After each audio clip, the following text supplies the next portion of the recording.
Hello students, welcome back. आज के class में हम लोग क्विक रिवीजन करेंगे, क्विक रिव्यू करेंगे यूनिट 2 का। प्रीवियस क्लास में हम लोगों ने यूनिट 1 को एक क्लास में, एक वीडियो क्लास में रिवाइज करने की कोशिश करी है और सारे टॉपिक को हम लोगों ने ब्रीफ में डिस्कस किया है। सिमिलरली हम यूनिट 2 आज के क्लास में डिस्कस करेंगे और यूनिट 2 जहाँ पर हम लोगों को पढ़ना है कंज्यूमर्स बिहेवियर एंड डिमांड। तो ये जो यूनिट है, इस यूनिट को हम 2 पार्ट्स में डिवाइड करके डिस्कस करेंगे। एक पार्ट में हम कंज्यूमर बिहेवियर डिस्कस करेंगे और अगले पार्ट में हम डिमांड को डिस्कस करेंगे। क्योंकि यूनिट 2 अपने आप में थोड़ा सा बड़ा यूनिट है, बहुत बड़ा भी नहीं है, तो उसको हम एक क्लास में अगर डिस्कस कर पाएँ तो कर लेंगे, अदरवाइज इसको हम 2 पार्ट्स में डिवाइड कर रहे हैं। एक पार्ट है कंज्यूमर बिहेवियर का और अगला पार्ट रहेगा हमारा थ्योरी ऑफ डिमांड का। तो चलिए कंज्यूमर्स बिहेवियर में हम सबसे पहले डिस्कस करें द टर्म कंज्यूमर। क्योंकि कंज्यूमर बिहेवियर को समझने के लिए सबसे पहले हम लोगों को आइडिया होना चाहिए अबाउट द कंज्यूमर, ये कौन है। तो हम लोगों ने यूनिट 1 के इंट्रोडक्शन में काफ़ी छोटे छोटे इस तरह के टर्म्स जो हैं वो डिस्कस कर लिए हैं, जहाँ पर हमने देखा कि कंज्यूमर एंड प्रोड्यूसर्स, अगर आप इकोनॉमिक्स के पॉइंट ऑफ व्यू से देखें तो अर्थशास्त्र के अनुसार पूरी अर्थव्यवस्था में, पूरी इकोनॉमी में 2 मेन इकोनॉमिक एजेंट्स होते हैं। ठीक है, इकोनॉमिक एजेंट्स होते हैं। अब इन इकोनॉमिक एजेंट्स का क्या काम है, ज़रा आप ये समझेंगे। तो इकोनॉमिक एजेंट्स का मतलब हो गया ये वो सारे लोग हैं जो इकोनॉमिक एक्टिविटीज़ को परफॉर्म करते हैं। ठीक है, हम लोगों ने ऑलरेडी डिस्कस किया है कि इकोनॉमिक्स क्या है, तो जहाँ पर हम इकोनॉमिक एक्टिविटीज़ की स्टडी करते हैं। इकोनॉमी क्या है, अर्थव्यवस्था मतलब क्या है, तो अर्थव्यवस्था वो प्लेस है या वो मैनेजमेंट अरेंजमेंट है जहाँ पर इकोनॉमिक एक्टिविटीज़ पूरी की जाती है। अब दूसरा सवाल आता है कि अगर इकोनॉमिक एक्टिविटीज़ करी जा रही है, की जा रही है, तो इसको कर कौन रहा है। तो जितने भी लोग इकोनॉमिक एक्टिविटीज़ को पूरा करते हैं या परफॉर्म करते हैं, उन तमाम लोगों को हम इकोनॉमिक एजेंट्स बुलाते हैं। अब सवाल कितने हो सकते हैं, इकोनॉमिक एजेंट्स कितने होते हैं। तो इकोनॉमिक एजेंट्स मेनली 2 होते हैं, एक कंज्यूमर और यहीं पर हम इसके आगे के चैप्टर में पढ़ेंगे कि एक और इकोनॉमिक एजेंट होता है जिसको हम कहते हैं प्रोड्यूसर। तो प्रोड्यूसर को हम लोगों को फ़िलहाल कंज्यूमर्स बिहेवियर में डिस्कस नहीं करना है, इसको हम हमारे अगले यूनिट यानी कि यूनिट 3 में डिस्कस करने के लिए रहने देते हैं। फिलहाल हम बात कर रहे हैं किन के बारे में, कंज्यूमर के बारे में। सो कंज्यूमर कौन, इकोनॉमिक एजेंट। इकोनॉमिक एजेंट है जो कि इकोनॉमिक एक्टिविटीज़ को परफॉर्म करता है। अब सवाल है कि इकोनॉमिक एक्टिविटीज़ तो बहुत सारी होती हैं, जितनी भी इकोनॉमिक एक्टिविटीज़ हैं उनको हम सिंपल तरीके से अपनी स्टडी को करने के लिए 5 कैटेगरीज में डिवाइड करते हैं और इस तरह से हमारे पास मेन 5 इकोनॉमिक एक्टिविटीज़ आती है। Production, consumption, distribution, exchange and investment. ये 5 मेन इकोनॉमिक एक्टिविटीज़ हैं, मतलब जितनी भी आर्थिक क्रियाएं हैं वो इन 5 में से किसी न किसी एक कैटेगरी के अंदर इंक्लूड की जाती है। तो कंज्यूमर वो है, कंज्यूमर को आप इकोनॉमिक एजेंट कह सकते हैं। अब ये क्या इन 5 एक्टिविटीज़ में इन्वॉल्व होते हैं, डायरेक्टली और इनडायरेक्टली होते हैं, बट मेनली कंज्यूमर कौन कहलाएंगे, उनका मेन काम क्या है, वो क्या करते हैं।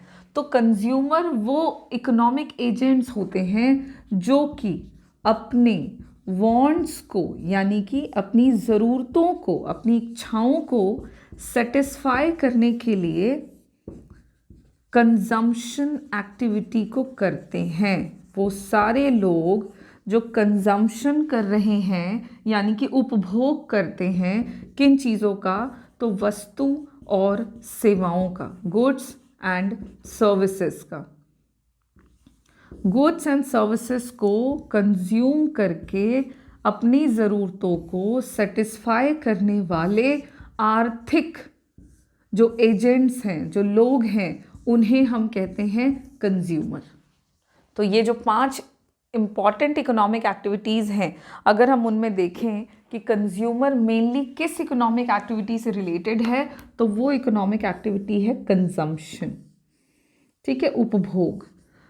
उपभोग की प्रक्रिया डायरेक्टली जिनके भी द्वारा पूरी की जाती है, उन लोगों को हम कंज्यूमर के नाम से जानते हैं। अब चलिए ठीक है, कंज्यूमर के बारे में पता लग गया। कंज्यूमर गुड्स एंड सर्विसेज को कंज्यूम करते हैं और अपनी ज़रूरतों को पूरा करते हैं, अपने वांट्स को सेटिस्फाई करते हैं। अब अगर बात करें कि एक कंज्यूमर का क्या बिहेवियर है, जो कि हमारा जो टॉपिक है वो 2 वर्ड है यहाँ पर, देखो, एक तो कंज्यूमर, दूसरा बिहेवियर। तो सवाल है कि कंज्यूमर का क्या बिहेवियर होता है, एक जनरल बिहेवियर क्या है कंज्यूमर का। तो कंज्यूमर बिहेवियर का मतलब हो गया कि हम इसके अंदर क्या डिस्कस करेंगे। तो कंज्यूमर बिहेवियर का मतलब हो गया कि एक कंज्यूमर अपनी ज़रूरतों को पूरा करने के लिए जिस भी तरीके से वस्तु और सेवाओं का उपभोग करता है, उनको चूज़ करता है, उनका चयन करता है, उस तमाम प्रोसेस को हम कंज्यूमर्स बिहेवियर कह सकते हैं। क्या कहा मैंने? Consumers behaviour refers to a process, एक प्रक्रिया हो जाएगी ये, in which a consumer decides that in what way he should plan his expenditure on different goods and services। ठीक है, सवाल है कि ठीक है, कंज्यूमर का काम गुड्स एंड सर्विसेज को कंज्यूम करना है और जिस भी तरीके से वो अपने कंजम्पशन के पैटर्न को प्लान करता है, इसका काम है कि भाई एक्सपेंडिचर करें, खर्च करें और खर्च योजना बनाते हैं, प्लानिंग करते हैं। और यही प्लानिंग जो खर्च कर रहे हैं वो डिफरेंट गुड्स एंड सर्विसेज पे, इसी को हम जिस प्रोसेस में डिस्कस कर रहे हैं that is called consumer behaviour. But the point is कि कंज्यूमर वांट्स व्हाट, एक कंज्यूमर का एम क्या है।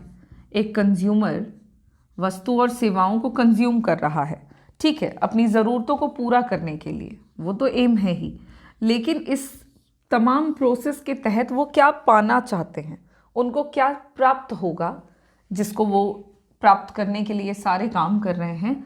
तो एक कंज्यूमर का उद्देश्य होता है मैक्सिमम सेटिस्फैक्शन को पाना। ठीक है, गुड्स एंड सर्विसेज का कंजम्पशन वो इसलिए करते हैं ताकि उनको ज़्यादा से ज़्यादा संतोष प्राप्त हो सके और इसी मैक्सिमम सेटिस्फैक्शन के एम को पूरा करने के लिए एक कंज्यूमर जो है वो पूरी योजना बनाते हैं कि अपने खर्चों को वो किस तरह से प्लान करें, किस तरह से अपने खर्चों को वो अलग अलग वस्तु और सेवाओं के ऊपर करें, जिससे कि उनका जो अल्टीमेट गोल है, जो अंतिम उद्देश्य है इस काम को करने का, वो पूरा हो सके। तो यहाँ पर देखो हम क्या डिस्कस कर रहे हैं, हम कंज्यूमर्स बिहेवियर की बातें कर रहे हैं। कंज्यूमर कौन है? जो वस्तु और सेवाओं को कंज्यूम करता है। ये एक इकोनॉमिक एजेंट होते हैं जिनका मेन काम होता है वस्तु और सेवाओं को कंज्यूम करना। अब सवाल है कंज्यूमर बिहेवियर क्या है? एक प्रक्रिया है जिसके तहत हम देख पाते हैं कि किस तरह से एक कंज्यूमर अपने एक्सपेंडिचर को प्लान करता है सो दैट कि वो अलग अलग वस्तु और सेवाओं पर अपने पैसों को खर्च करते हुए अपने उद्देश्य को प्राप्त करे, जो कि होता है मैक्सिमम सेटिस्फैक्शन को पाना। अब ये तो तमाम बातें हो गई भाई कंज्यूमर एंड कंज्यूमर्स बिहेवियर।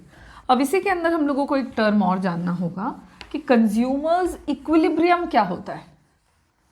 उपभोक्ता संतुलन एक और टर्म है, हम इसके बारे में भी जानें, क्योंकि बातें तो हमने देखी, कंज्यूमर क्या, कंज्यूमर बिहेवियर क्या।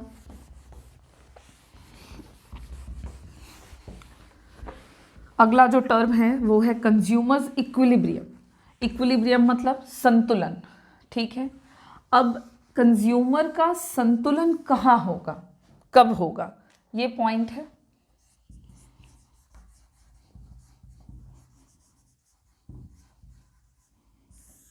ओके, तो संतुलन का मतलब हो गया एक स्थिति, एक अवस्था जहां से कोई व्यक्ति हटना नहीं चाहता है।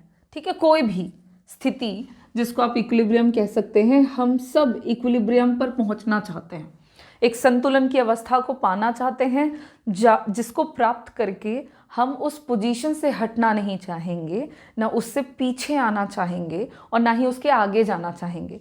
अब इन बातों को हमारे लिए या ऐसे समझने में थोड़ी मुश्किल हो रही है, तो पहले हम समझें कि कंज्यूमर इक्विलिब्रियम क्या। तो सबसे पहले मैंने कहा इसको आप एक स्थिति बोलें, एक स्टेट बताइए, अवस्था बताइए। अब सवाल है कैसी अवस्था को हम इक्विलिब्रियम यानी कि संतुलन बोलेंगे कंज्यूमर का।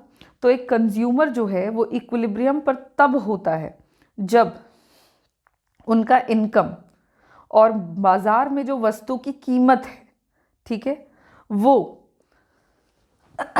देखिए एक कंज्यूमर इक्विलिब्रियम कंप्लीटली देखें तो कंज्यूमर्स इक्विलिब्रियम एक स्थिति है जहां पर किसी भी वस्तु को खरीदने के लिए कंज्यूमर को चुकाना पड़ता है वस्तु की कीमत, वो कीमत जो बाजार में चल रही है, तो मार्केट प्राइस, और बाजार में जो वस्तु है उसके अनुसार उसकी जो कीमत है उसके अनुसार कंज्यूमर देखता है कि उनके पास पैसे कितने हैं, उनका इनकम कितना है। तो वस्तु और सेवाओं को खरीदते समय कंज्यूमर अपने इनकम का ध्यान रखते हैं। सबसे पहले तो मेरे पास पैसे कितने हैं जिसको मैं खर्च कर सकता हूँ, बाजार में कीमत कितनी है वस्तु की, जिसके अनुसार वो कितनी मात्रा में वस्तुओं को खरीदेंगे इसका चयन कर सकते हैं, इसको चूज कर सकते हैं। तो इन सब को देखते हुए, ठीक है, इन तमाम चीज़ों को देखते हुए जब एक कंज्यूमर योजना बनाते हैं, प्लान करते हैं अपने खर्चों की, अपने एक्सपेंडिचर की जब योजना बनाते हैं कुछ इस तरह से, he or she plans his or her expenditure, ठीक है। और इन खर्चों को वो प्लान ही क्यों कर रहे हैं? क्योंकि उनको प्राप्त करना है मैक्सिमम सेटिस्फैक्शन, जो कि उनका अल्टीमेट एजेंडा है, अल्टीमेट गोल है। तो जहां कहीं पर भी एक कंज्यूमर ऐसी स्थिति में होते हैं जहां पर उनको प्राप्त हो जाता है मैक्सिमम सेटिस्फैक्शन, ये मैक्सिमम सेटिस्फैक्शन प्राप्त करने के लिए वो योजना बनाते हैं, अपने एक्सपेंडिचर को देखते हैं, मार्केट प्राइस का ध्यान रखते हुए, अपने इनकम का ध्यान रखते हुए ये सारे काम करते हैं। तो जहाँ कहीं पर भी उनको मैक्सिमम सेटिस्फैक्शन मिला वही कंज्यूमर का कहलाता है उनका equilibrium. Consumer equilibrium is a state in which a consumer plans his or her expenditure so that he or she can get the maximum satisfaction, और इसको करने के लिए वो इस तरह के टर्म्स का ध्यान रखते हैं। अब सवाल है कि आप और हम इसको याद कैसे रखें, इतनी सारी बातें? नहीं, बिल्कुल नहीं। आप एक सिंपल लाइन में याद रखिए, कंज्यूमर इक्विलिब्रियम वो स्थिति है जहां पर एक कंज्यूमर को मैक्सिमम सेटिस्फैक्शन मिलता है। क्योंकि अगर आप इन जनरल बात करते हैं इक्विलिब्रियम टर्म के बारे में, संतुलन क्या है, मैंने अभी अभी कहा, आप और मैं, हम सब संतुलन तक पहुंचना चाहते हैं। हम अपने एज एन इंडिविजुअल अपने लाइफ में जो कुछ भी कर रहे हैं तो हम इक्विलिब्रियम स्टेट तक पहुंचने के लिए कर रहे हैं। अब सवाल है इक्विलिब्रियम कहाँ होगा, आपका कहाँ होगा, मेरा कहाँ होगा? तो हम सबका इक्विलिब्रियम वहाँ जहाँ पर हमारा जो गोल है, हमारा एम पूरा हो जाएगा, वही स्थिति हमारी इक्विलिब्रियम कहलाएगी। हम सबके लाइफ के अपने अपने गोल है, जब हम अपने गोल को अचीव कर लेंगे हम पहुंच जाएंगे हमारे संतुलन पर। तो कंज्यूमर्स इक्विलिब्रियम को डिस्कस करते हुए आपको ये बात ध्यान रखनी है कि एक कंज्यूमर का एम क्या है। उनका एम है मैक्सिमम सेटिस्फैक्शन पाना, और जहाँ कहीं पर भी उनको मैक्सिमम सेटिस्फैक्शन प्राप्त होगा वो स्थिति उनका संतुलन कहलाएगी। क्लियर है? चलिए, कंज्यूमर इक्विलिब्रियम डिस्कस हो गया है। इसमें आपको बहुत ज़्यादा बातें नहीं जाननी है, इतनी बातें हैं। अब हम आगे बढ़ेंगे और अगले टर्म पे चलते हैं। चूँकि काफ़ी देर से हम एक बात डिस्कस कर रहे हैं कंज्यूमर के बिहेवियर के रिगार्डिंग, और वो है मैक्सिमम सेटिस्फैक्शन।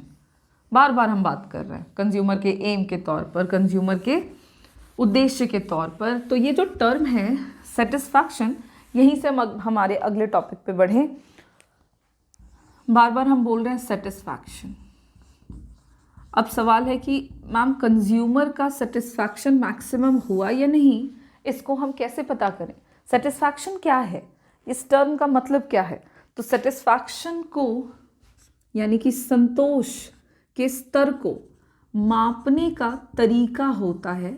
इकोनॉमिक्स में आप सेटिस्फैक्शन को मेजर कर सकते हैं, और उसको मापने के लिए हम जिस टर्म का इस्तेमाल करते हैं उसे कहते हैं utility. That is called utility. ठीक है। Now what is utility? ये है क्या? यूटिलिटी का मतलब क्या हुआ? सेटिस्फैक्शन मतलब क्या हुआ? संतोष का क्या अर्थ हुआ? तो सेटिस्फैक्शन है, ये यूटिलिटी है। इन सब का मतलब होता है हर एक वस्तु की अपनी अपनी यूटिलिटी होती है। ठीक है। वांट्स, सेटिस्फाइंग कैपेसिटी या पावर। किसी भी वस्तु में जो क्षमता है, क्या क्षमता है कि वो संतोष दिला सकते हैं, वो आपको एक तरह का सेटिस्फैक्शन दे सकते हैं आपकी ज़रूरतों को पूरा करके। तो जिस हर वस्तु की वांट्स को सेटिस्फाई करने की जो क्षमता है, उसे ही हम उस वस्तु की यूटिलिटी कहते हैं। क्या मतलब है इन बातों का? तो utility is the want satisfying capacity, want satisfying power. मुझे आपको यूटिलिटी बताना है, समझाना है। मैं बोल के समझा रही हूँ, आपको कम समझ में आ रहा है, मैं लिख के समझाना चाहती हूँ। इसके लिए मुझे इस वाइट बोर्ड की ज़रूरत है। तो ये जो वाइट बोर्ड है, ये सिर्फ एवे ही नहीं है, इसका इस्तेमाल है, इसका यूज़ कितना है, मेरे काम के लिए ये कितना यूज़फुल है, आपके लिए ये कितना यूज़फुल है, ये इसका इस्तेमाल, इसको यूज़ करके जो आपको और मुझे सेटिस्फैक्शन मिल रहा है कि हाँ ये काम हम अच्छे से कर पा रहे हैं, this is called utility. Okay. इस वाइट बोर्ड पर लिखने के लिए मुझे इस मार्कर की ज़रूरत पड़ेगी, और इस मार्कर के बिना मैं आपको इस बोर्ड को यूज़ न करके नहीं दिखा सकती हूँ। तो मेरे लिए इस ब्लैक मार्कर की ज़रूरत है। मेरे लिए ये ब्लैक मार्कर काफ़ी यूज़फुल है, जिसकी मदद से मैं काम अपना कर पाऊँगी बेहतर तरीके से। तो ये मार्कर मेरे लिए जितना यूज़फुल होगा, वो उसको यूज़ करके मुझे जितना सेटिस्फैक्शन मिलेगा, that is called its markers utility. तो यूटिलिटी हर वस्तु में है। आपको भूख लगा हुआ है, आपको ब्रेड खानी है, आपने ब्रेड खरीदा और खा लिया, तो जितना भी उस ब्रेड को खाकर आपको संतोष की प्राप्ति हुई है, आपको सेटिस्फैक्शन मिला है, वो सेटिस्फैक्शन कहलाएगा कि उस ब्रेड की यूटिलिटी उतनी है। आपको ब्रेड की ज़रूरत, आपको भूख ज़्यादा लगी थी या प्यास ज़्यादा लगी थी, मान लीजिए, तो पानी आपने पिया और ब्रेड आपने खाया, दोनों में से आपको प्यास ज़्यादा लगी थी, पानी पीकर आपको ज़्यादा अच्छा लगा, तो आपके लिए पानी की यूटिलिटी ब्रेड की यूटिलिटी से ज़्यादा है। सो यूटिलिटी इज़ व्हाट? किसी भी वस्तु में, किसी भी वस्तु से प्राप्त होने वाला जो सेटिस्फैक्शन होता है, तो हर एक व्यक्ति के लिए वो अलग अलग हो सकता है। इसलिए किसी का फिक्स नहीं है कि इस मार्कर का यूटिलिटी 10 होगा, इस वाइट बोर्ड का 20 होगा, ये नहीं कर सकते हैं, क्योंकि हर वस्तु के लिए, हर व्यक्ति के लिए अलग अलग वस्तु, अलग अलग गुड्स हैं जिनकी यूटिलिटीज़ उनके लिए अलग अलग होती है। इसलिए utility is what? It is a wants satisfying capacity, जो कि of a commodity, so that to satisfy wants, किसी भी वस्तु, किसी भी व्यक्ति के वांट्स को सेटिस्फाई करने के लिए जब वो किसी भी कमोडिटी को कंज्यूम करता है, यूज़ करता है, उससे जो वांट्स सेटिस्फाई पावर होता है प्राप्त, उसी को हम यूटिलिटी कहते हैं। Now the next term is, इस यूटिलिटी के टाइप कितने हैं, ये कितने टाइप का हो सकता है?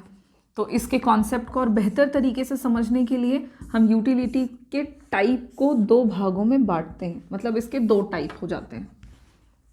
एक है टोटल यूटिलिटी और दूसरा है मार्जिनल यूटिलिटी। ठीक है, 2 टाइप हैं यूटिलिटी के, total utility and marginal utility. Total utility को शॉर्ट में टीयू कहते हैं एंड मार्जिनल यूटिलिटी को एमयू कहते हैं। Now what is total utility?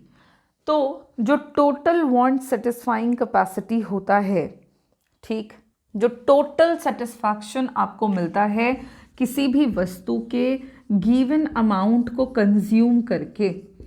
एक वस्तु है, उसकी कुछ मात्रा आपके पास गिवन है, तो किसी भी वस्तु की जो भी निश्चित मात्रा आप एक सर्टेन टाइम पर कंज्यूम करते हैं, उस गिवन अमाउंट से जो टोटल सेटिस्फैक्शन प्राप्त हो रहा है उसी को कहते हैं हम total utility.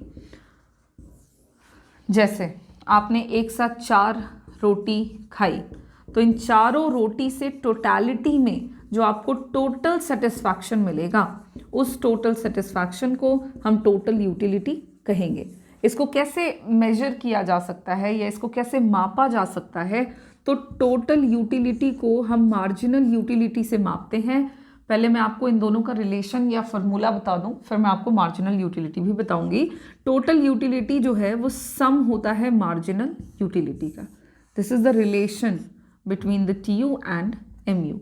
Total utility is the sum of marginal utilities. ठीक है, मतलब जितने भी मार्जिनल यूटिलिटीज हैं सबको जोड़ दिया तो टोटल यूटिलिटी आपको मिलेगा। अब टर्म है कि भाई टोटल यूटिलिटी, ठीक है, sum of all the marginal utilities obtained from the different units of consumption is called TU or total utility. Now the term is what is MU? What is marginal utility? तो marginal utility का मतलब हो गया, आप marginal शब्द से सिर्फ एक बात याद रखेंगे और वो एक शब्द आपको याद रखना है additional।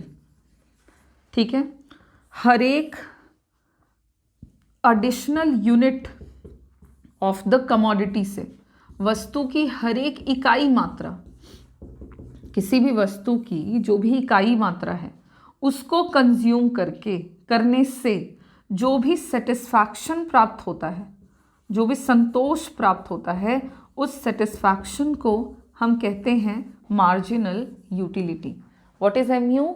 तो किसी भी कमोडिटी को जैसे जैसे आप कंज्यूम कर रहे हैं, पहला यूनिट कंज्यूम किया, मान लीजिए कि यूटिलिटी आपको 10 यूटिल्स मिला। अच्छा, एक चीज़ और, ये जो यूटिलिटी को हम डिस्कस कर रहे थे, इसको मेजर कर, मान लीजिए मेजर कर रहे हैं, ठीक है, वांट सेटिस्फाइंग कैपेसिटी, तो उसको एक्सप्रेस किस टर्म्स में करते हैं? तो यूटिलिटी को मापा जाता है यूटिल्स से।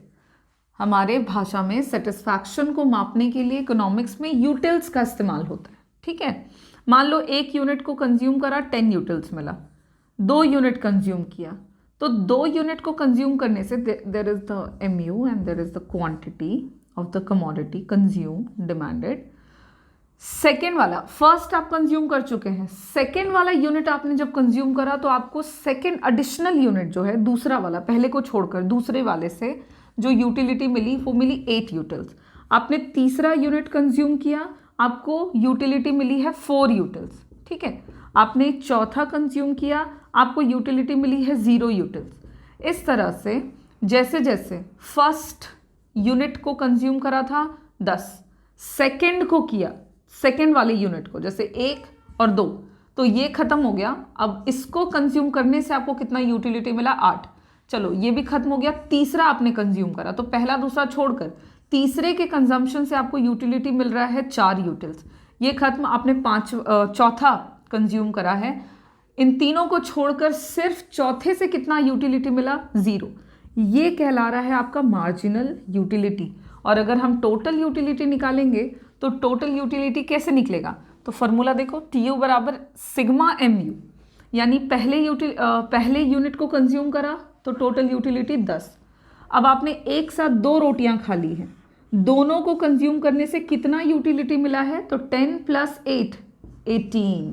आपने 3 रोटी और खा ली, तो टोटलिटी में हम बात कर रहे हैं, तीनों के कंजम्पशन से आपको टोटल कितना सेटिस्फैक्शन मिल रहा है? तो 10 + 8 + 4 कितना हो जाएगा? 22। और आपने चौथे यानी कि चारों रोटियां, मान लीजिए हमने रोटी को एज एन एग्जाम्पल ले रहे हैं हम, आपने जब चारों रोटी कंज्यूम करी तो चारों से आपको टोटलिटी में कितना सेटिस्फैक्शन मिला? तो इन सबको आप जब जोड़ेंगे you will get the total satisfaction 22। So here we go, the relation between the TU and MU and total utility कैसे निकलता है। हर एक इंडिविजुअल मार्जिनल यूटिलिटीज़ को जैसे जैसे आप जोड़ेंगे, जो different different units of the commodity से प्राप्त होता है, तो आपको टोटल यूटिलिटी मिलेगा। एंड मार्जिनल यूटिलिटी का कॉन्सेप्ट बोलता है कि हर एक एडिशनल यूनिट को हम जैसे जैसे कंज्यूम करते जाएंगे तो हमें कितना सेटिस्फैक्शन प्राप्त होगा। अब सवाल है कि ठीक है, टोटल यूटिलिटी का ये फार्मूला है, मार्जिनल यूटिलिटी का भी कोई फार्मूला? यस, मार्जिनल यूटिलिटी को अगर आप कैलकुलेट करना चाहते हैं तो आप टोटल यूटिलिटी ऑफ n में total utility of n-1 unit को सब्सट्रैक्ट करेंगे, घटाएंगे, आपको marginal utility of n unit जो है वो मिल जाएगा। ठीक है, इस तरह से TU और MU हमारा यहाँ पर क्लियर है। ये आपका टोटल एंड मार्जिनल यूटिलिटी है। फटाफट से हम इनके रिलेशनशिप की बात अगर करें तो टोटल एंड मार्जिनल यूटिलिटी में संबंध है और इनका जो रिलेशन है वो कुछ इस तरह से है कि जैसे जैसे टोटल यूटिलिटी इंक्रीज करता जाता है, बढ़ता जाता है, बढ़ने का रेट होता है टोटल यूटिलिटी का, तो जैसे जैसे टोटल यूटिलिटी इंक्रीजिंग रेट से बढ़ेगा मार्जिनल यूटिलिटी बढ़ता है। अगर टोटल यूटिलिटी डिक्रीजिंग रेट से बढ़ता है तो मार्जिनल यूटिलिटी घटता है। ठीक है, टोटल यूटिलिटी अगर मैक्सिमम होता है, मार्जिनल यूटिलिटी वहाँ पर 0 हो जाता है। ठीक है, इन दोनों के रिलेशनशिप को पॉइंट वाइज हम लोगों को याद करना होता है बिकॉज ये इंपॉर्टेंट है। तो दोनों के बीच में रिलेशन है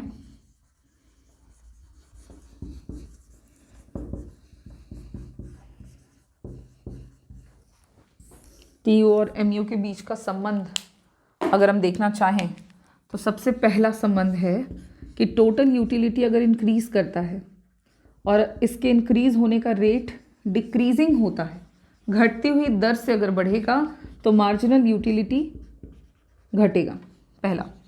दूसरा है अगर टोटल यूटिलिटी मैक्सिमम होगा तो वहाँ पर मार्जिनल यूटिलिटी का वैल्यू 0 हो जाएगा। और तीसरा है जब टोटल यूटिलिटी घटना शुरू करता है, डिक्रीज करना शुरू कर जाता है, तो मार्जिनल यूटिलिटी वहाँ पर नेगेटिव हो जाता है।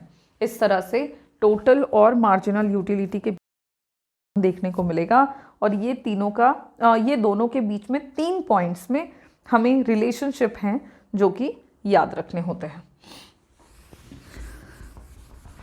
अब फटाफट से TU MU के कॉन्सेप्ट को समझते हुए हम आगे के कॉन्सेप्ट पर बढ़ते हैं, जो कि इनको बहुत डिटेल में आपको मैं नहीं बता रही बिकॉज हम ऑलरेडी पढ़ चुके हैं। तो आपको डिटेल एक्सप्लेनेशन के लिए you can go with the long videos जो हमने प्रीवियस क्लासेस में देखे हैं।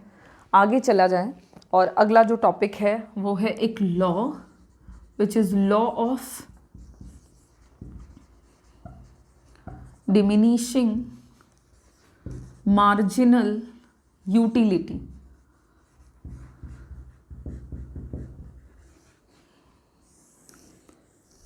This law is also called first law of consumption. ठीक है, ये कंजम्पशन का पहला लॉ है। And law of diminishing marginal utility बोलता है कि इफ अदर थिंग्स, जितनी भी सारी चीज़ें हैं, अदर थिंग्स, जितनी सारी चीज़ें मतलब वो सारी चीज़ें जो कि कंजम्पशन को प्रभावित करती है। ठीक है, किसी भी व्यक्ति के द्वारा जो भी वस्तु की मात्रा कंज्यूम की जाती है वो बहुत सारी चीज़ों पर निर्भर करती है, जैसे व्यक्ति के पास इनकम कितना है, व्यक्ति वस्तु की कीमत क्या है, व्यक्ति का प्रेफरेंस कैसा है, टेस्ट कैसा है, उनका फैशन कैसा है, उनको अर्जेंसी कितनी है चीज़ों को खरीदने की। तो इन तमाम चीज़ों पर निर्भर करता है कि व्यक्ति कंजम्पशन कैसे करेंगे और कंजम्पशन करने के बाद डिसाइड होता है उनका सेटिस्फैक्शन, मैक्सिमम सेटिस्फैक्शन, जिससे उनको इक्विलिब्रियम मिलता है। तो ये सब तमाम बातें बहुत लंबी लंबी बातें हैं, उनके पीछे बहुत सारी कहानियां हैं। सो अगर हम उन तमाम चीज़ों को, वो सारे फैक्टर्स जो कि किसी भी वस्तु के कंजम्पशन को प्रभावित करते हैं, अगर हम उनको स्थिर मान लें, उनको हम रिमेन्स कांस्टेंट कर दें, तो हमें देखने को मिलेगा कि जैसे जैसे हम किसी भी वस्तु के एडिशनल यूनिट को कंज्यूम करते जाएंगे, ठीक है, उसको जैसे जैसे हम कंज्यूम करते जाएंगे उस वस्तु के हर एक एडिशनल यूनिट से जो मिलने वाला सेटिस्फैक्शन है, एडिशनल यूनिट से मिलने वाले सेटिस्फैक्शन को ही हम क्या कहते हैं, मार्जिनल यूटिलिटी, है ना। एडिशनल यूनिट से जो कंजम्पशन के बाद सेटिस्फैक्शन मिल रहा है that is only called marginal utility. तो जो मार्जिनल यूटिलिटी है दैट विल डिमिनिश, वो धीरे धीरे क्या होता जाएगा, घटता जाएगा, ठीक है। क्या है law of diminishing marginal utility? According to this law, if other things being equal और रिमेन्स कांस्टेंट, तो as the quantity of the commodity consumed or acquired by the consumer increases, the marginal utility of the commodity tend to diminish। मतलब जैसे जैसे आप हर एक commodity के additional unit के consumption को बढ़ाते जाएंगे उससे मिलने वाला जो सेटिस्फैक्शन होगा वो धीरे धीरे आपका क्या होता जाएगा, घटता जाएगा। क्या मतलब है इसका? तो जैसे मान लीजिए इधर आप क्वांटिटी डिमांडेड ले रहे हैं और इधर मार्जिनल यूटिलिटी ले रहे हैं। अगर आपने पहला यूनिट कंज्यूम किया उससे मान लीजिए आपको 10 यूटिल्स सेटिस्फैक्शन मिला। जैसे ही आप सेकेंड यूनिट कंज्यूम करेंगे तो सेकेंड यूनिट से जो सेटिस्फैक्शन मिलेगा वो पहले यूनिट से कम होगा, 8। 10 और 8 मेरा एजम्पशन है, बट मैं आपको पैटर्न समझा रही हूँ कि that will diminish. Third unit को जैसे आप कंज्यूम करेंगे उससे जो सेटिस्फैक्शन मिलेगा वो और कम मिलेगा, जो पहले और दूसरे से भी कम होगा। देखिए 10 और 8 से भी कम है 4। चौथे यूनिट को कंज्यूम किया, सेटिस्फैक्शन और घट गया, वो पहले दूसरे और तीसरे से भी घट के हो गया 1। पांचवें यूनिट को कंज्यूम किया, that will become 0। The satisfaction of the fifth unit of the commodity will be 0। ऐसा भी हो सकता है। और अगर उसके बाद भी आप कंज्यूम करेंगे, कंटिन्यूटी में वस्तु की मात्रा कंज्यूम करते चले जाएंगे तो सेटिस्फैक्शन बढ़ेगा नहीं बल्कि वो नेगेटिव हो जाएगा, वो घटने लगेगा। इसी पैटर्न को हम इस लॉ के अंदर डिस्कस कर रहे हैं जिसका नाम है law of diminishing marginal utility. This law is also called first law of consumption. और इस लॉ के बारे में इतनी बात है जो आपको जाननी है। अब कंजम्पशन का सेकेंड लॉ भी आता है जिसको हम कहते हैं law of equi marginal utility. Law of equi marginal utility, ये भी आपका एक लॉ है and this law is called second law of consumption. ये आपका फर्स्ट लॉ ऑफ कंजम्पशन है and this is called second law of consumption, जिसके अंदर हम क्या डिस्कस करते हैं। इस लॉ के अंदर हमको ये जानना है, हम डिस्कस करते हैं कि if other things being equal, अगर तमाम चीज़ें जो हैं वो कांस्टेंट हो जाएंगी, जो भी फैक्टर्स हैं। So according to this law, if all the other things remains constant, ये कंडीशन इस लॉ के लिए भी जाएगा। सो इस लॉ में हम देखते हैं कि अगर ये कंडीशन है तो इसके साथ कंज्यूमर जैसे जैसे डिफरेंट कमोडिटीज़ के यूनिट्स को कंज्यूम करते जाएंगे, एक से ज़्यादा कंज्यूमर जैसे जैसे अलग अलग वस्तुओं की मात्रा को कंज्यूम करेंगे, हर एक कमोडिटी के ए बी सी, मान लो 3 कमोडिटी कंज्यूम कर रहा है कंज्यूमर, तो ए के लास्ट यूनिट से जो सेटिस्फैक्शन मिला होगा, ए मान लो 4 यूनिट में ए को कंज्यूम किया गया होगा, ठीक है। मान लो ए बी और सी 3 वस्तु है एग्जाम्पल के तौर पे, ए के 4 यूनिट को टोटलिटी में कंज्यूम किया गया, तो जो 4th यूनिट से सेटिस्फैक्शन मिला, बी का टोटल 3 यूनिट कंज्यूम किया गया, जो 3rd यूनिट से सेटिस्फैक्शन मिला, द लास्ट वन, सी के 5 यूनिट को कंज्यूम किया गया, तो इसके लास्ट यूनिट यानी 5th से जो सेटिस्फैक्शन मिला, तो आखिरी यूनिट से जो सेटिस्फैक्शन मिल रहा है कंज्यूमर को हर एक वस्तु की, अगर वो last unit of the commodity के कंजम्पशन से मिलने वाला सेटिस्फैक्शन सेम है, इक्वल है, तो इसे ही हम कहते हैं law of equi marginal utility. ये जो कंडीशन है, ये जो लॉ है, इसके अंदर हम देखते हैं कि जब कंज्यूमर एक से ज़्यादा वस्तुओं को कंज्यूम करता है तो वो क्या चाहता है, तो वो चाहता है कि हर एक वस्तु के आखिरी यूनिट से जो सेटिस्फैक्शन मिल रहा है वो हर बार सेम हो। जिसको कंज्यूम करने के लिए वो अपने इनकम को यूज़ कर रहा है, वो अपने इनकम के साथ साथ वो देख रहा है कि हर एक वस्तु की क्या कीमत है बाज़ार में। ये तमाम चीज़ें जब वो एक साथ डिस्कस करते हुए कंजम्पशन को कंटिन्यू करता है तो इसे ही हम इस लॉ के अंदर डिस्कस करते हैं। इस तरह से दो लॉज भी हैं कंजम्पशन के। और आज का जो ये हमारा क्लास है इसको हम यहाँ पर वाइंड अप करेंगे, लेकिन नेक्स्ट क्लास में हम इसी टॉपिक से कंटिन्यू करते हुए जो हमारे लेफ़्ट ओवर टॉपिक्स रह गए हैं इस पार्ट के, कंज्यूमर्स बिहेवियर पार्ट के, उनको हम डिस्कस करेंगे। Thank you.